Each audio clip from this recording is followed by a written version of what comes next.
Hi, everyone. Let's have a great week. Hello, Brock. How are you, buddy? Samson, welcome to Face. Hello, Sinatra. Good morning, Arena.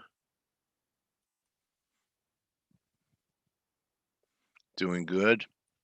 Okay, here's my take. I do believe that the dollar is going to make new lows.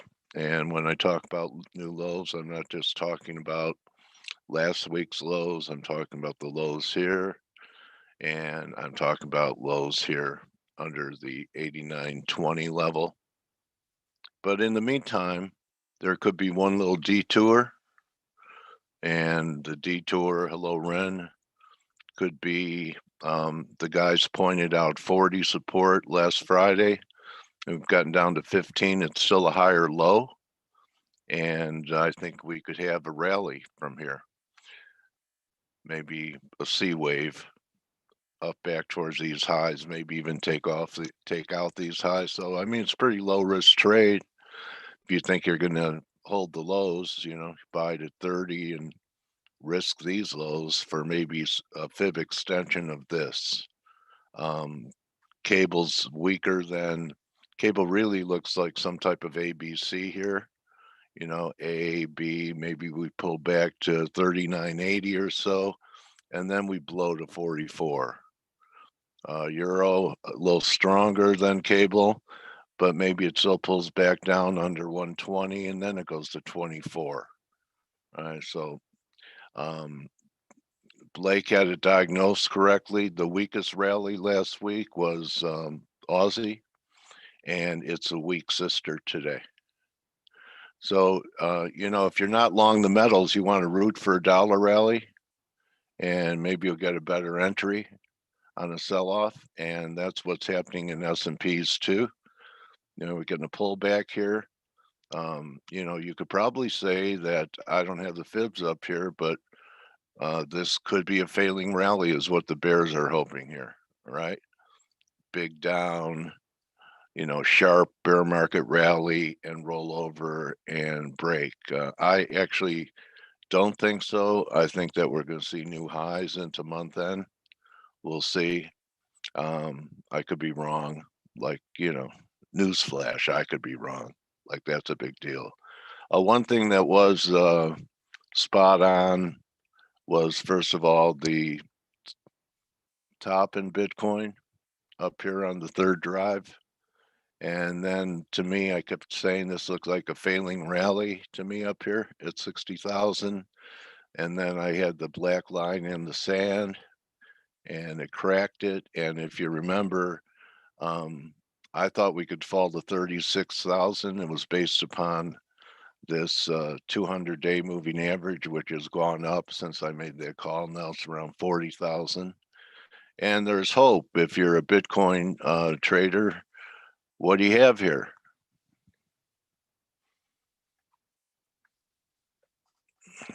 What's the formation? That's it, Scott. Okay. Not yet. Scott's right. We have 2 out of 3. So we could rally again and then, break again and hold above 30 for a third drive. Maybe that comes in around 36,000.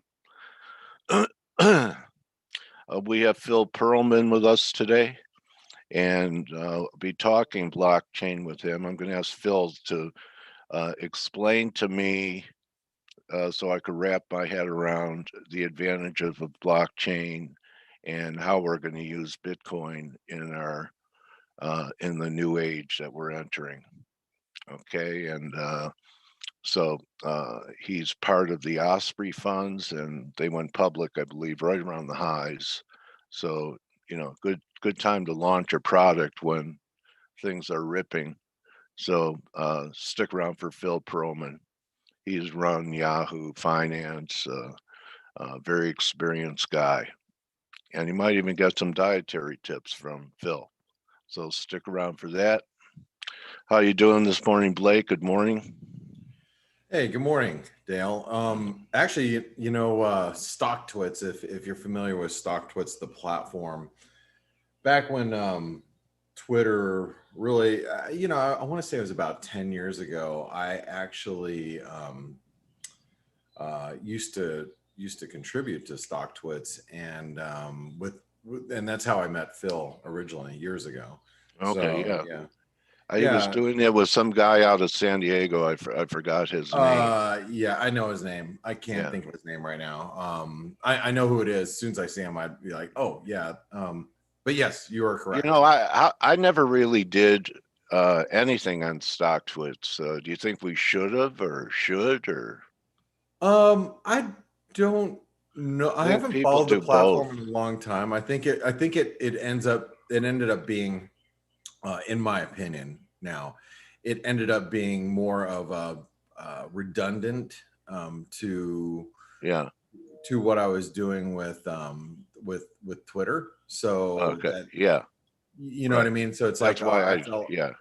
Yeah. I felt like I didn't see a huge benefit from it at the time, or after a while. Yeah. But it was a really good community. But my focus was really on currencies. So Yeah.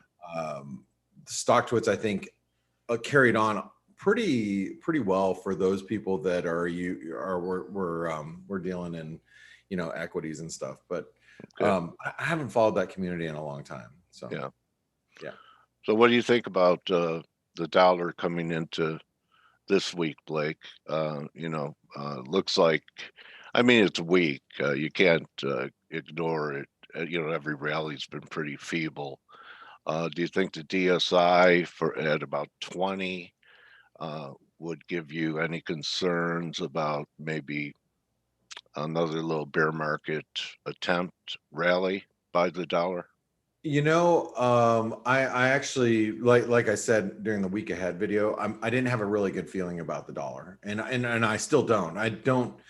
I'm looking at the dollar, and I'm not 100% sure what I want to do with it, and I'm going to let Yeah, the market do the the talking. talking for me this Yeah, week.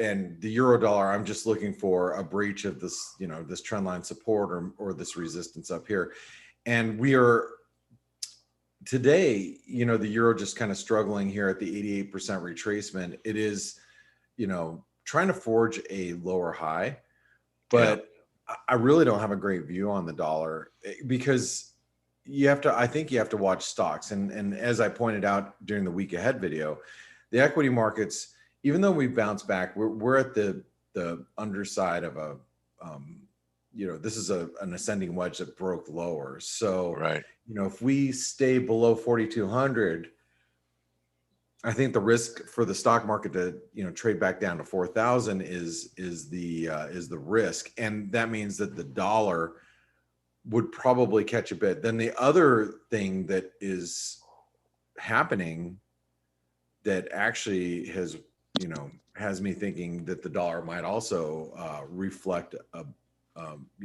bit of a bid right here, is that is that we have the dollar index, or excuse me, the Bitcoin market. Sorry, Bitcoin looks like it's rolling over here, and we are testing the really key breakout point, Yeah, which I referenced in the week ahead video. This is all very critical support, and also, if you use Forex Analytics, I actually made sure last night, I was with family, but I broke away and made sure that we let everybody know that Bitcoin was challenging the key breakout point at 43,000, and that was key support.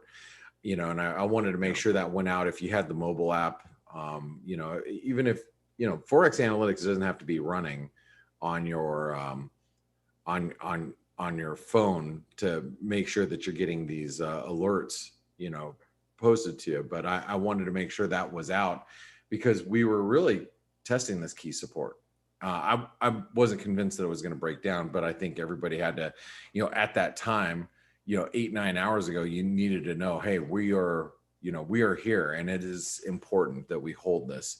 So, if Bitcoin starts to break down, I think the dollar could, gain some strength. I think that is going to be a bit of a risk. But, and you know what, Dale? yeah. What? There's some other developments right now that are happening that could be really suggesting that we might see a little bit of risk off. Okay. You know, What are they? well, take a look at the Euro Aussie. Okay. This is a currency pair that tends to move higher when there's risk aversion. So I'm going to pull up this chart a little bit differently here. Okay. Let's go over to a weekly chart here of the Euro Aussie. Okay. And let me delete all this really fast. Okay. So this is the Euro Aussie. Obviously, you can see that little spike right there. That was the COVID move. So let's go to, let's do this. So you can see that just so you guys have some clarity here. This is the S&P right here, this orange line chart.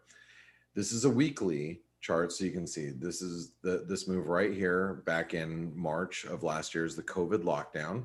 Euro Aussie spiked up. So you can obviously see that the inverse relationships, financial crisis, Euro Aussie spiked up, stocks got crushed, after the housing crisis, that type of thing, right? So there's a big inverse relationship. You can even see the Euro Aussie spiking up here back in 2015 when we had this, I think the taper tantrum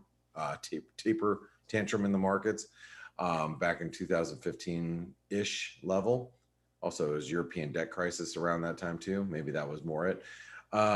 So let's go back over to the daily chart. So here we are in the daily chart, and I'm going to go ahead and turn that off. Okay, you guys with me thus far? Yep. All right, so here's the Euro Aussie. This is a daily chart, and we're going to zoom out, and this is going back to 2012. Take a trend line over here, and let's just, and it's not perfect. If you want to connect the actual lows right there, you might say, oh, well, it looked like we're like through it. I understand that, but generally speaking, you can kind of see where we're at, right? A lot of support down here is what I want to point out. But what's more interesting about the Euro Aussie is that we have this, and this is zoomed in now. If you take the daily chart and you make it into a little consolidative triangle, we're actually breaking higher now.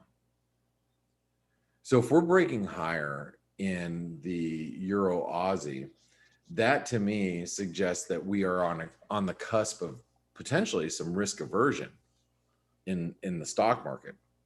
So if we are really on the cusp of some risk aversion, what I would be looking for now is really a break above like the 200-day moving average. And if we start to scale above this area, should be about 159, 160. I think that's like the cue that that would be like one of my cues that says, hey, you need to be short stocks or short risk, or not long risk, maybe even short some cryptocurrencies. I almost said Crisco currencies. Short those too. So that's something that I'm looking at personally. And hey, Stelios, good morning. How are you? Good morning. All good. At my first shot, I feel strong like a bull. You had your first what? COVID shot. Oh yeah, you had your first COVID shot. Yeah. I was actually talking to a dear friend of ours that they live in Oregon, and we're trying to organize a summer trip together. And he's one of those guys that he rock climbs, like free climbs, like that's scary. He'll scale a mountain without being tethered to much, right? He's one of those guys. Yeah, he's physically he's like a specimen type of dude. You look at him, you're like, dude, you it's that guy, Anyway, yeah. And he's like, we were talking about the COVID shot. He got his second one, and he was talking about he just got his second one and it was fine. But a lot of people that if they get them too close together, that might be one of the reasons why it has a, a bit of a negative effect, because you're not giving enough time for your body to work through the first vaccine. So anyway, I don't know. We were just having that conversation. And the reason why I bring that up is because you just had your first shot. When do you get your second shot? 3 weeks. So yeah, not too nice. far. Yeah. I mean, Yes. and what he was saying is if you push it back like another week, if you can, but because if you don't within 6 weeks, then you have to get a third shot, I think is what. Oh, okay. So Well, maybe I don't have a choice. I'm being told which day to go, and I go. Oh, that's it. Got it. Yeah. Dale, you had both of yours. I had my one and Yeah. done, which is good. I had no reactions.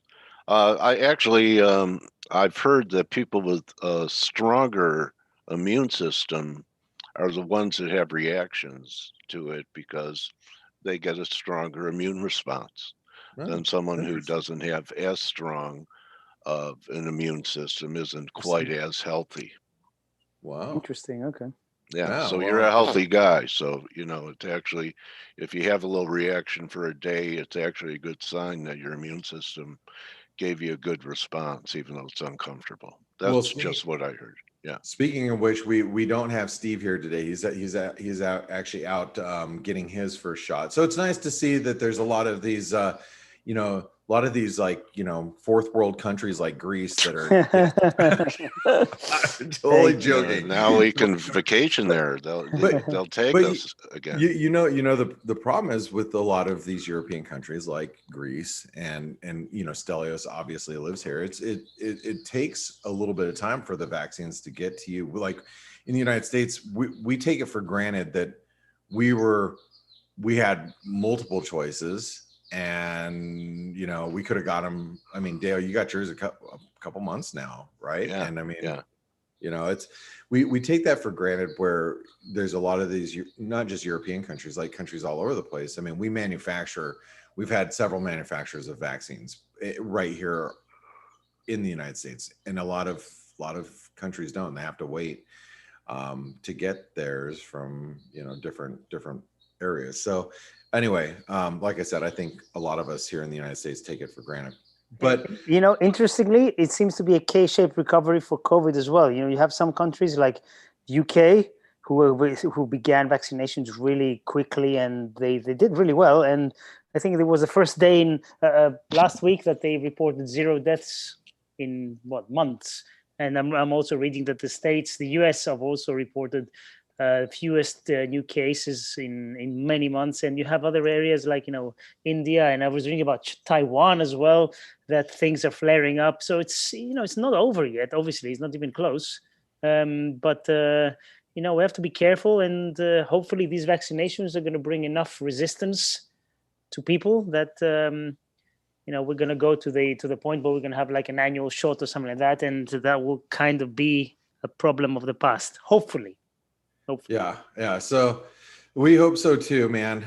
Hey, really quick, just I know we could get sidetracked on COVID talk, so let's try to focus a little bit on the markets. So I was talking about the Euro Aussie and about the Euro Aussie is like trying to break higher, signaling there might be some risk aversion ahead. And the one thing I also want to point out technically is if you look at this is like we're testing the recent highs. So and Amanda in our chat room, by the way, she also noted that there's a double bottom here, which you got a double bottom trying to break out.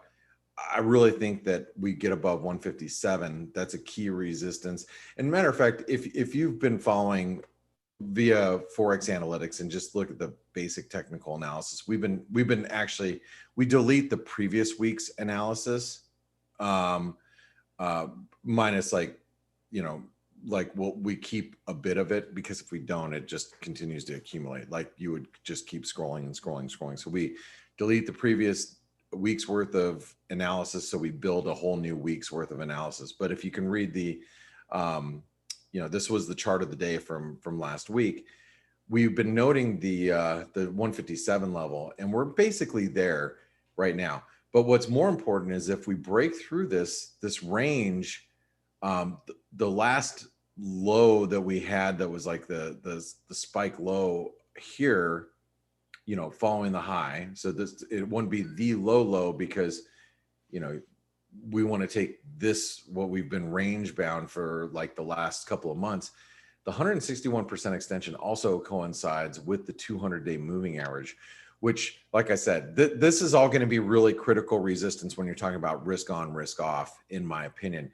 I think personally, if you guys are like, yeah, this is just a temporary setback in equities, you wait for a rally in the Euro Aussie and then look to short it at the 200-day moving average, because I think your risk reward is going to be very good up here to be on the short side. If you think that stocks are going, like, you know, we're going into this fall, we were going to like 4,500 and, you know, and beyond in the S&P, then you want to be on the short side up here. But there's a lot of two-way that could happen between now and then. You know, we could get a nice rally up to the 200-day moving average and a reversal of the 200-day moving average. So I think there's some great opportunity coming up in the Euro Aussie in the coming weeks ahead. So I just want to point that out. Now, Stelios, how do you feel about the markets right now? And I don't know if you watched the week ahead video, but I explained during the week ahead video that I'm really unsure of what I wanted to do this week. I didn't have usually I have a good feeling on how I want to approach the market. This week is a little tricky. I think the price action from last week was a little up and down as far as currencies goes. Do you have any concrete ideas that stand out in your mind? Well, we said last Friday here on Face that I don't think anything has changed in the big picture in terms of risk and equities and everything. Although the markets are feeling a bit jittery, and Bitcoin and cryptos are now big enough to matter, and with Elon Musk's tweets moving them, you know, they're moving other stuff with them. And so I'm still not convinced that, this is it, you know, we found the top, we're going down. Obviously not. We're still, you know, pretty close to all-time highs, and still going relatively sideways in equities over the, if you look at the bigger picture, obviously not on a 5-minute chart. But, you know, it's looking a little bit shaky. I am looking at gold at the moment. I am always looking at gold, but look, if you look on the daily chart in gold, there we are on what is almost like a channel. It's like a kind of wedgie thing from mid-August till now, when we're about to break out. So if that happens, there you go. You see the top peak there, and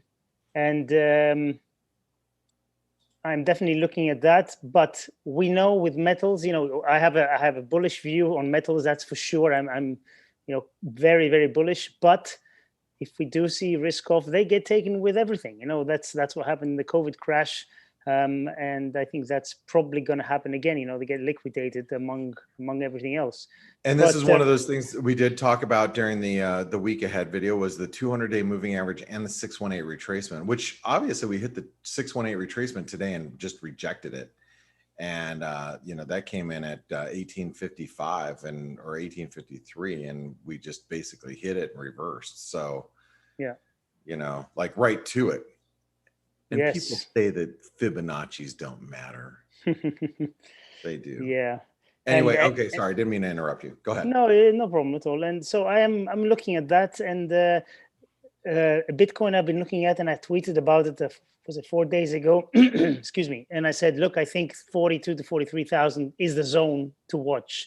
And we had broken the 23.6 fib on the way down. I said, look, I think we're going all the way down to the 38.2, which actually coincides with this zone. And funnily enough, we bounced right off that zone. I mean, it's amazing how even Bitcoin, which is volatile and, you know, it's unregulated markets, they trade technically. So,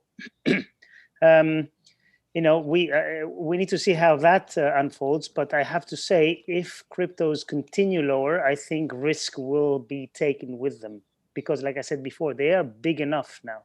They're actually huge in terms of market cap. We passed 1 trillion, didn't we, or something like that, in terms of all coins together. It's crazy. So it is crazy. Yields also. We obviously dropped. You know. Actually, no. Let me take that back. We have been oscillating. You know, we broke out 10-year US above 150 a while ago, and we're trying to go higher. We're trying to go higher with there have been pullbacks, but we're still above. And this morning European yields are going higher, and And, and you know what? Oh, I hate you just said European yields are going higher. You made a huge call, and you were short Boons, and you made a huge call. This was like a couple months ago, and I'm sitting here looking at Boons, and man, they are just really, I mean, they are really breaking down. I mean, this is a big, if you look at the weekly chart, this is a big breakdown. When you're talking about a multi-year, from 2011 breach of trend lines, in the secondary trend line here from 2014, I mean, these are big levels of support. I mean, if we start breaking, I guess it's 169 in the 10-year. I mean, that's bearish. Aussie's getting crushed, by the way. There's a lot of confidence there, so we might see a reaction. But man, Sure. If these break, I'm keeping this. I'm not taking any off at the moment. So and I can't imagine. Are you still short these? Yes. Oh wow. I mean, just so you guys know, Stelios has been talking short Boons since like I don't know, beginning of the year, maybe in the end of last year. I want to say. Yeah, it hasn't been. The first couple of months didn't really do much, but now it's taking. It's getting traction. Yeah, and so let me also say that I got to mention this regarding yields. I just I gotta say this just because I really feel that yields are going to be moving higher globally, and they've got to. I look at like home prices. This is just ridiculous. Like in my neighborhood, and I'm sure there's a lot of neighborhoods that mimic this. And you look at real estate prices in our neighborhood, just over the last 2 years, prices have jumped 40%. 40%. And you guys, I don't need to, tell you, how much the homes are worth or blah, blah, blah. All I have to say is, if you don't own a home right now, or you don't own real estate, you are getting priced out of the market. And if you think about like youth today, like kids that just graduated college or graduated college, they have a new job, they haven't gotten married yet. I mean, what do they have to look forward to? I mean, they're completely priced out. You're not going to get what we call, quote unquote, the American dream. You can't afford it. So something's got to correct. I guess the point that I'm trying to make is that it's got to self-correct. And I think it's going to have to do with like yields moving higher. And when yields move higher, prices are going to have to come down. Not just in real estate, but and a lot of things, a lot of everything. Yeah, I think everything, right, Dale. And but it's sad. Like I said, I just know what I know in my area, and I'm sure you guys do too. But man, it's scary if you don't own a home right now or some sort of real estate. Like, how do you buy now? I don't understand. You guys are lucky. You get long end fixed mortgages, right? You can get like a 30-year fixed, can't you? Yeah. That's great. You can't do that. When I was in the UK, you could only get like 5 years, and here in Greece it's the same. So basically, you're taking a mortgage now. You know that 15 years down the line, the dollar amount you're paying is worth a lot less than it is today. So you might as well take a mortgage, right? And good. Georgi says not only in Greece. Yeah, I think the US is a very good country for that, because you get long end fixed rate mortgages. You know exactly what you're going to be paying. It's really great. I mean, I borrowed money at 2.5%. It's like, what? Where else are you going to do that, right? Where else do you get a tax-free capital gain too? Yeah, true. I mean, every other capital gain you have is tax, except, if you've lived in your home for a period of time, you walk away with no taxes on that capital gain. Yeah. Hey, I'm gonna leave you guys just with a couple of thoughts really fast. And I want to thank you guys and gals for being here. First of all, if you're listening via YouTube, please give us a thumbs up. Really appreciate that. It always helps. But I want to give you like a little bit of an actionable idea today. So the Canadian yen is a currency pair that I think bears a lot of attention. And if you guys are, and this is one of those that we're on channel support here, also at 161% extension, also very overbought and divergent on relative strength as far as the daily chart goes. You can see the daily chart, previous high, you know, very divergent here. So the reason why I want to bring this up is if we get a turnaround in risk and we start to see, you know, stocks like kind of roll over, you know, here to start the week, you got to watch the Canadian yen, because we're making lower highs now. So if we start making lower lows, you know, we might be able to, you know, make a 150, 200 pip move back down towards the breakout point, which would be 88.50, 88.30. Something that if you guys trade FX, something to keep an eye on, especially like I said, we're pivoting at a lot of key resistance areas. And Dale, enjoy your interview with Phil.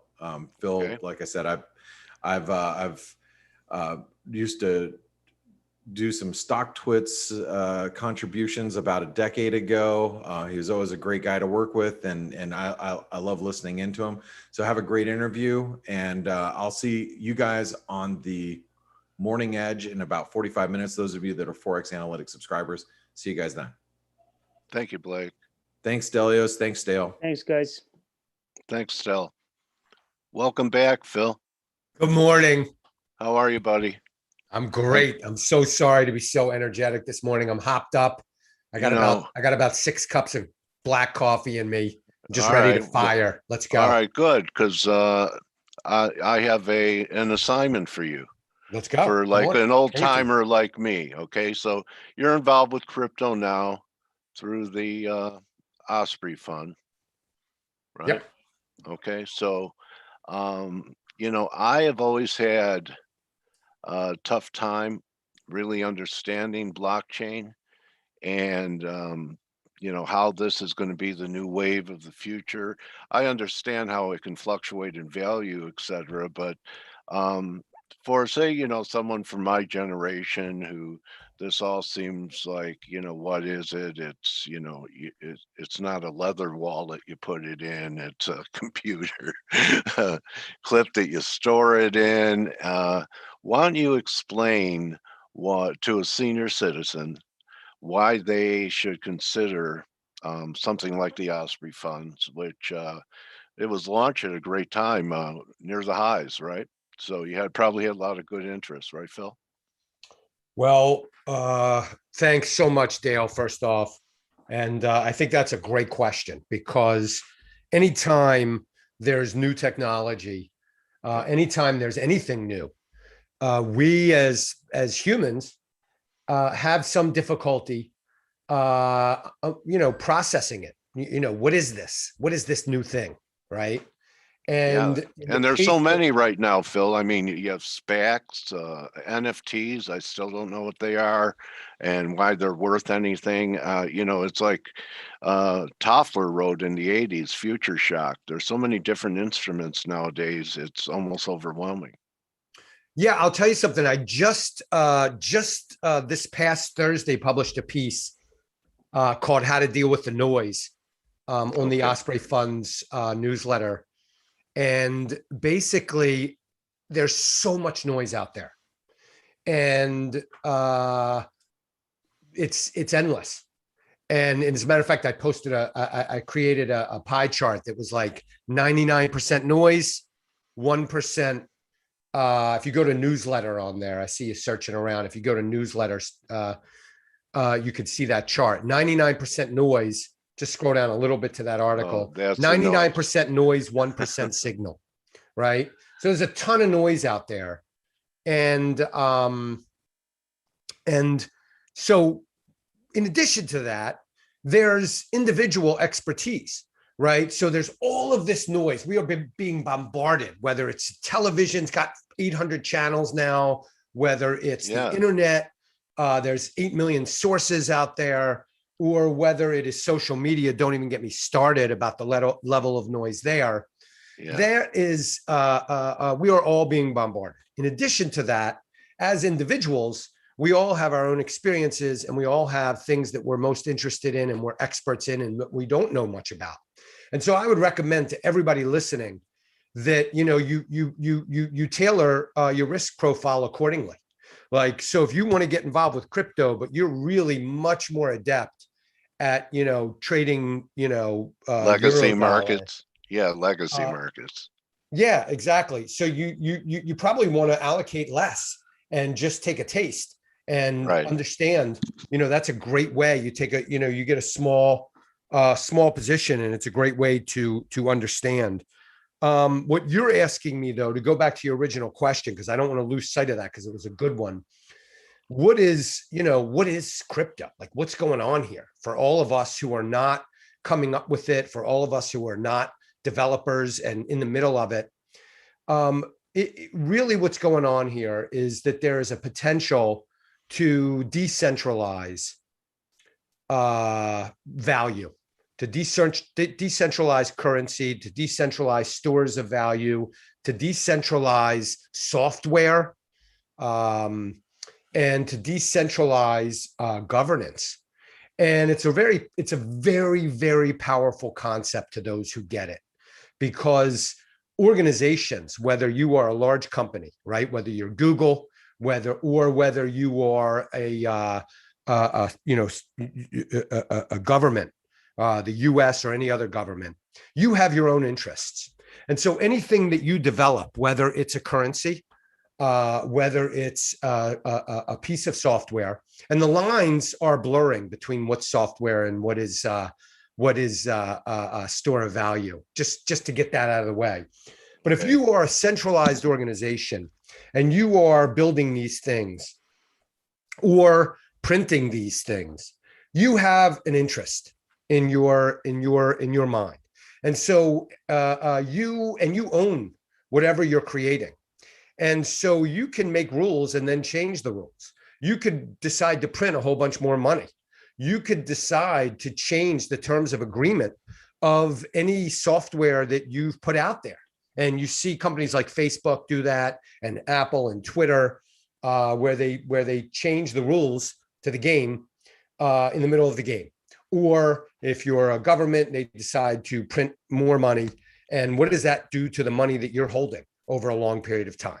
What does that do in South America? What does that potentially do here? I'm not a harbinger of doom. I don't think that there's going to be a devalue. That's not where I'm going here. I'm just saying that when there's a centralized system, whoever is central can change the rules. If it's decentralized, the rules are written in code and everybody knows them and everybody's playing by the same rules. And so there is a trustlessness. You don't need to trust any organization. And there's a leveling of the playing field. So at one level, that's what's happening here. And when you sort of get that wrap your head around that, a whole bunch of other things come about out of that.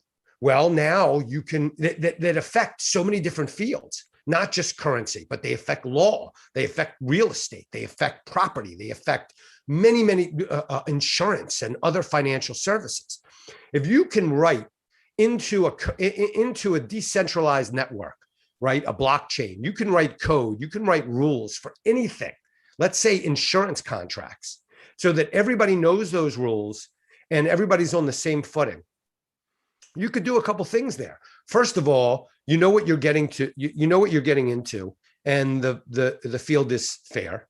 And second of all, it opens it up to everybody, so that opportunity, more people can get involved. And one place where you're seeing that is in parts of the world where currencies have been devalued. You're seeing, parts of Africa, parts of South America, you're seeing people get involved with crypto to, go out, do it on their own, buy whatever they buy. Yeah, wasn't that one of the, humanitarian aspects of it was to help people that were debanked, right? They didn't have access to standard banking accounts like most of us do in developed nations. And this was a way for them to enter the global financial system with Bitcoin without a bank account. the really cool thing, yes, that's exactly correct, and also maintain value of whatever whatever value that they're holding and have earned and trying to store. If your currency is being debased and inflation is going crazy in whatever nation you're in, what do you do? I mean, now there is a solution to that, and it's hard for People used to people. buy golds. That's what they used to do. Well, and they still do. Yeah. And I'm not saying that gold. I'm not an extremist in any regard. Yeah. And so I'm not saying that gold has lost its purpose because of Bitcoin. Not even at all. There's a place that there's multiple factors, and everybody has their own interests in play. And so holding gold may be very practical for you. Holding Bitcoin may be very practical for you. Holding Ethereum or Polkadot or some of these other cryptos that are just now emerging and becoming much more well known, and with good reason. And so, potentially, we're watching the financial system get rebuilt in a way that is less unfair to people that don't necessarily have that can't create a lobby in DC. The unbanked, as you say, but not even that extreme. Doesn't even have to be the unbanked. I mean, there's plenty of people out there who are well banked who don't have a say in that have a lot of bank. What's that? That also have a lot of bank. That have a lot of bank. Yeah. So let me ask you this, because people buy for different reasons. I find this interesting. This article. Did you write this, Phil? Bitcoin and the correlation illusion. Yes. Tell us about that, because you were describing it as a hedge against debasement of currency. At the beginning, it was really going to be like a negative corollary investment where it might do well when everything else isn't. But it seems to be really kind of going with risk on, loose money, everything's going up. You have this, like I was saying, I had Future Shock. Now you're talking about digital art, it's breaking out. So why don't you tell us what the illusion is that a lot of people believe about Bitcoin and how it's correlated or isn't correlated to anything? Well, this goes back to the noise conversation that we were having before. So if we as humans love to look for patterns. Right. We are pattern. That's how we make meaning of the world. Okay. So if there's even a hint of a pattern, we're going to find it. And very often that's what we do, right? It's a heuristic. And if there is no pattern, very often we are going to find it. In addition to that, we have a tendency to be short-sighted. And I'm not saying there's anything wrong with that. If you are, if you're a short-term trader and you're using, behavioral signals or technical signals, more power to you. And, as a matter of fact, over shorter periods of time, there might be more predictability. And so, you don't have to worry as much about chaos theory, right? It's a lot easier to predict something that's going to happen in 5 minutes than it is to predict something that's going to happen in 5 years. Correct. So no problem there. Yeah. But if you back up the lens and you are looking at large patterns and you are looking at large trends, very often we are right now seeing relationships that aren't necessarily there. And I think that the example that you give is actually a perfect example. Over a shorter period of time, whether that is during that swoon last year in March. COVID, yeah. The COVID swoon is really a classic example. Or whether it's more recently, where we're seeing, sort of the FANG stocks languish and Bitcoin languish. People will look at that and go, hey, this is, Bitcoin is a risk-on asset, and it's behaving like a risk-on asset.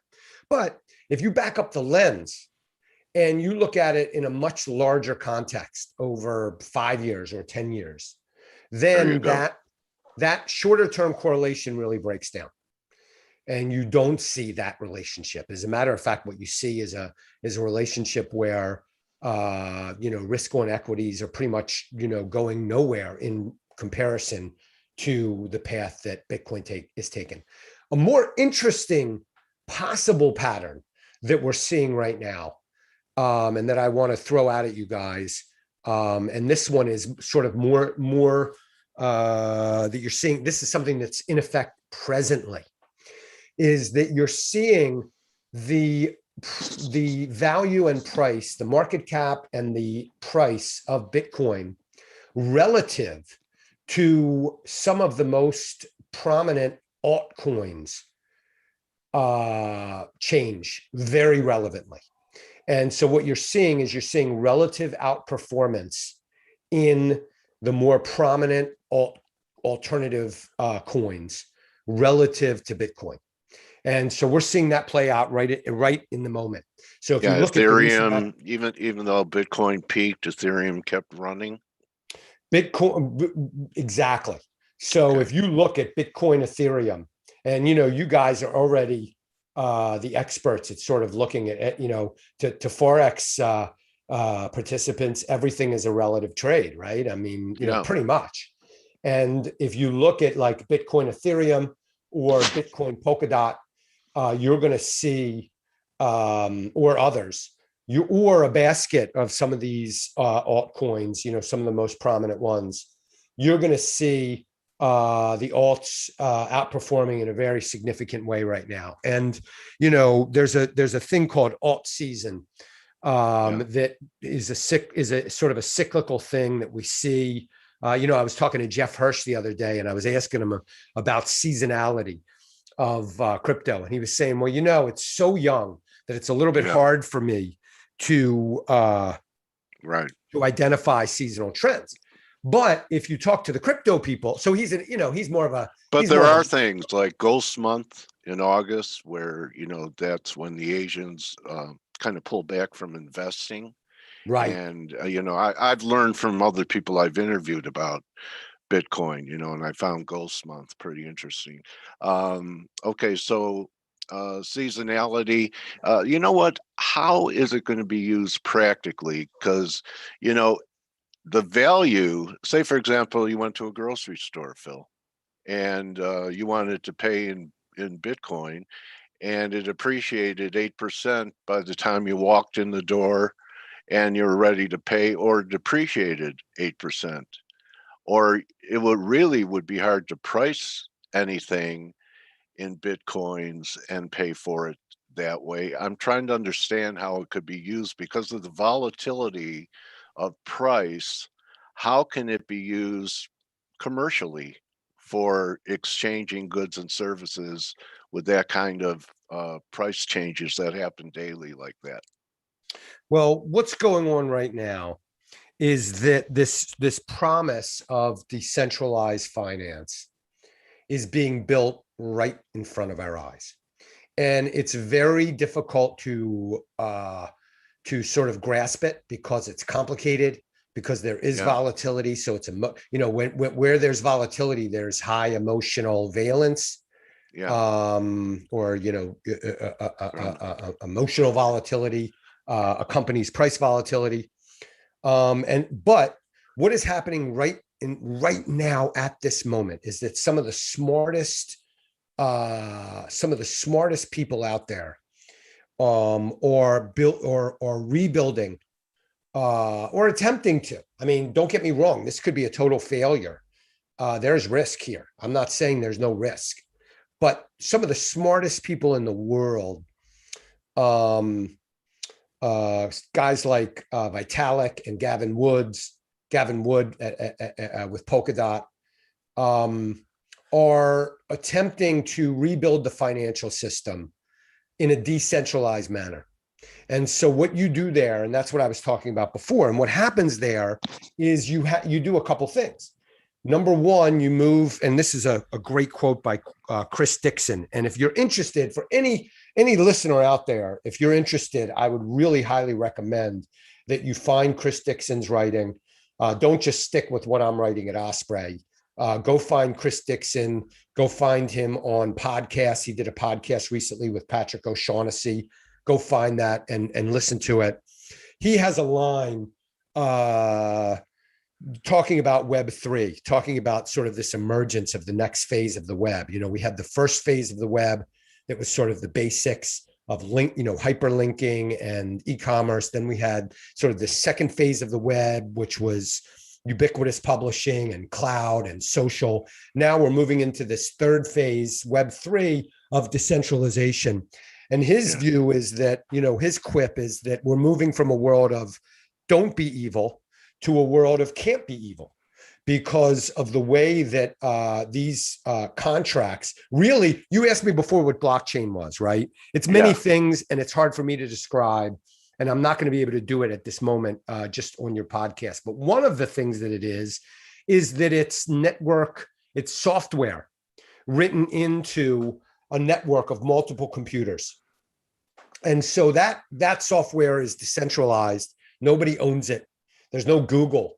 Remember Google's tagline was "Don't be evil." Well, as they had to compromise as you grow a business, you can't really never be evil. You have to do some things that are kind of a little bit, not saying necessarily evil, but in your own best interest and not in the best interest of your users necessarily. You mean the whole socially conscious movement in investing? Well, it's more than socially conscious. It'll affect everything. It'll affect insurance, right? So there'll be contracts written into code that you can enter if you're looking for insurance that goes right by any large organization that is right now creating the insurance for you. When you go to an insurance company or you go to a bank to borrow money, it's like a casino, right? Anytime you play anything in a casino, who has the better odds. The casino's there and making money, and you're placing a bet. No matter how smart of a gambler you are, unless maybe you're playing poker, it's another story. But if you're, the house has the edge. The house always has the edge, right? And if you're a card counter, they're going to fine you and kick you out, so you can't even get the edge there, right? But if you're pulling a one-armed bandit, that slot machine has the edge over you. But so the insurance companies have the edge. They're a business. They're making money. It's not necessarily evil. It's just that that's the way they do things. If you're a bank and you're lending money, well, you know how that goes too. I mean, there's a spread between what they're getting the money for and what they're lending it for. But if there's no middleman and that contract is laid out and everybody can understand it, and there's borrowers out there and there's lenders out there, and there's, software that's matching that and making that market, that not only increases clarity, but it also decreases the friction of the transaction that you're making. And cost, because there is no middleman. There's no middleman. There's no commission that has to be paid out. There's no commission that has to be paid out. So that is only one. This can affect this is only one example. Insurance and lending are only one or two examples of people are buying homes with Bitcoin. What's that? People are buying homes with Bitcoin. People are buying homes. There's NFTs for real estate, and really the promise, or part of the promise there, is really kind of similar, that we'll be able to qualify ownership of property without having to have lawyers and titles and deeds that are centralized, where all of that can be written into a token, written into code that is shared in a trustless network, and everybody knows who owns what without there being any need for somebody who's taking a portion to write the contract, to hold it, to hold any of the documents and so forth. And that's really, so it will affect property, It'll affect law. It'll affect currency, as we're already seeing even though it's, oh, and one other thing, I just want to get out there and then I'll stop talking. This is very early and it's a jambalaya. It's very messy. It's a stew. And so there's a lot of moving parts, and there's going to be a lot of 3 steps forward, 2 steps back. And there's going to be a lot of disagreement, and there's going to be a lot of competition, and it's going to be messy for a long, and a lot of regulation. There'll be regulation. Even the dance between regulation and these entities, these, what are they, right? Is it a technology? Is it an asset? Is it a commodity? Is it software? I don't know. We haven't even fully defined what the stuff is yet. Yeah, I know. It's wild. I'll tell you something. It's a pleasure for me just to be involved with it, because it's so interesting. And I certainly don't have all the answers, but it's so interesting to me to just be learning so much about this whole new area. And it's really wild in that way. And here's a way for all the listeners watching live and that see the video later to go to Osprey Funds and subscribe to their free newsletter as part of the educational process of beginning to understand blockchain if you're not there. Right, Phil? Dale, thank you so much for that plug. It's a pleasure to come on here anytime, anyway. But for you to give me a little plug, I really appreciate let me it. give you another plug, Phil. And I subscribed to this, and I also subscribe to your other passion, Prime Cuts newsletter. Okay, where Phil, who doesn't claim to be an expert in health, tells you what he's doing with all the research he's doing. Because you know what, Phil, I've looked the Grim Reaper in the eye, and you could have $10 million in the bank, and if you're not healthy, what's that old curse? May you make $1 million and give it all to the doctors. That your health is so important as a trader. Anything you do, you have to be in a peak performing state. And this is a great newsletter that Phil writes about what he's doing, his ideas on exercise and diet. And, I think this is something that people should be interested in too. And you could find this on Phil's Twitter handle. So you could get to the Osprey Funds and you could get to Prime Cuts. And Phil is not a vegan on this diet, but I know that I could tell just by your writings, and you came in and you said, you're pumped, you have energy, and the energy just isn't caffeine. It's your lifestyle that you've adopted. So what was the big change for you? Were you always this way, Phil? Real diet oriented, et cetera? No, I was very healthy when I was young, and I was an athlete, and then as I got older in college and getting out there in the work world and the rat race, I gained some weight, probably drank a little too much. Didn't really watch what I ate. Didn't Did you eat exercise a lot of regularly. halava? What's that? Eat a lot of halava? Yeah. My mom loved, that's really funny that you say that. Halava, that was a delicacy to my mom, and that side of the family. And then recently I was talking about it with my wife, and it was a delicacy for her grandmother as well. And, that was something that was a treat growing up. My mom grew up in Baltimore, way back in the day in the 40s and 50s. And that was a delicacy for them. I don't usually get it now. My diet now is crazy relative to what's considered normal. I think of it as very normal. I don't eat a lot of processed foods. I don't eat a lot of sweets. I don't eat a lot of sugar. I don't even eat a lot of fruit. I eat a lot of protein, fish, meat. And the point of Prime Cuts is this: I'm never going to be Arnold Schwarzenegger, right? I'm in great shape. And I was only half joking about the coffee earlier. You're right. I wake up in the morning and I have a lot of energy and I'm ready to go. I can fit into jeans that I wore, 30, In high 35 school? years ago. Yeah. Yeah. But I'm never going to be Arnold Schwarzenegger. And most people are not. But this idea of just getting healthy, the thing that turned, to go back to your question, the thing that really flipped the light switch on for me was having kids. Because here I was with two kids, 10 years ago, two kids aged, 5 and 3. And I'm chasing them around and I'm like, oh my God, man, Yeah. I'm in my early 40s here and I'm tired. And I want to be able to chase these guys around for a long time. And then when they have kids, I want to be able to chase them around. So that was the impetus. And Okay. this idea, it's really not that difficult. The idea is to eat really nutritious food, to eat eggs, to eat chicken, to eat fish, and to make that your primary source of nutrition.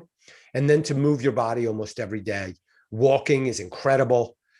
Doing some resistance. You don't have to be a muscle head and go to the gym. Yeah. You could just do Yeah. push-ups and pull-ups, or just push-ups and leg raises is incredible. Or squats. Body squats is incredible. And really, just the consistency of just doing that over and making that a lifestyle instead of a diet or instead of like a task that you do. It's just part of your life.